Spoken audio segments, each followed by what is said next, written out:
I started surfing in the West Country of England and went on a few winter surf trips to get away from the English winter. And I met a lot of Australians. I came over here to visit friends and ended up staying.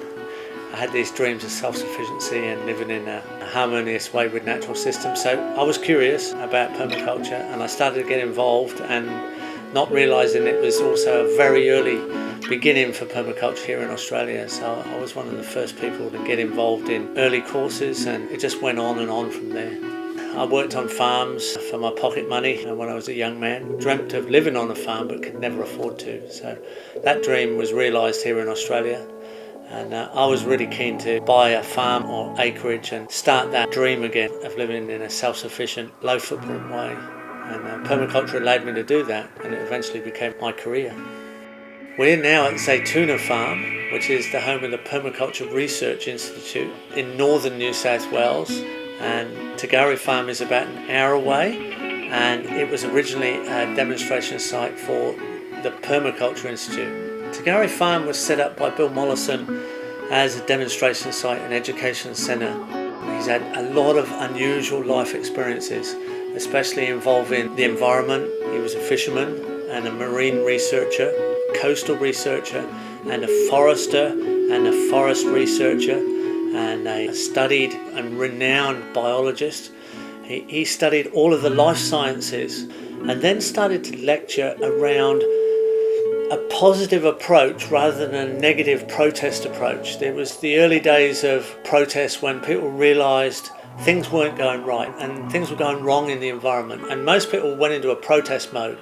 Bill realised early that protest wasn't doing us a lot of good, and still doesn't seem to be doing us a lot of good, and decided what we need to do is define what it is that would be the ideal situation, and instead of being negative, be positive and look towards solutions, aim towards positive interactions. And he came up with a design science that he called permaculture.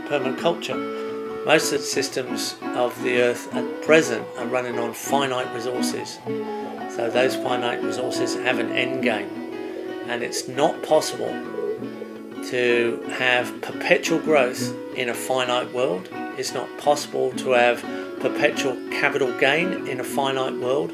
All of those elements have to be reversed so that we can be sustainable and live a healthy and safe future.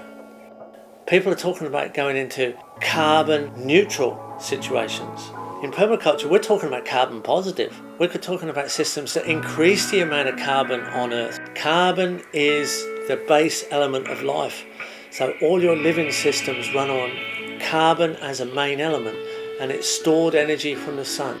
Permaculture provides all the needs for humanity in a way that benefits the environment. It turns the human footprint into a really beautiful footprint rather than a really ugly one. Organic farming in its essence is not using chemicals, and that can be just highly mechanised, highly industrialised, non-chemical farming. It doesn't necessarily have to be in a size ratio or a pattern that harmonises with nature or is non-soil destructive. In fact, a lot of organic farming today is very destructive farming because it's large scale, and it facilitates the inquiry people have in the cities who don't really know how it's produced. They just know it's not chemical. So non-chemical organic farming is obviously part of permaculture, like a coat hanger and a wardrobe. So is renewable energy, so is sensible architecture, so is beneficial waste systems, so are local economics. They're all coat hangers in a wardrobe. We design the whole wardrobe that fits them together. We design the toolbox that individual tools fit into. Organic farming can be a very, very useful part of human settlements and an essential part. But if you use it the wrong way, it's still a weapon against the environment for the sake of an economic return. I live more or less with the sun myself. I get up at first light and I work with the students and interns where we share all the jobs on the farm. This farm produces people, so we allow the students and interns to experience what they need to understand. The primary goal of permaculture is to provide a permanence of culture on the earth for people and all living things. When you engage in this, it becomes really interesting and you accumulate knowledge easily. You exercise your neural pathways, become excited by the information because it actually is something you can use. I think it's good for your physical health. It's good for your mental health. It makes you feel more intelligent. You feel like you have a role to play. You feel like there's something meaningful that you can do with your life. Time expands in the moments of your life when you engage in something really meaningful.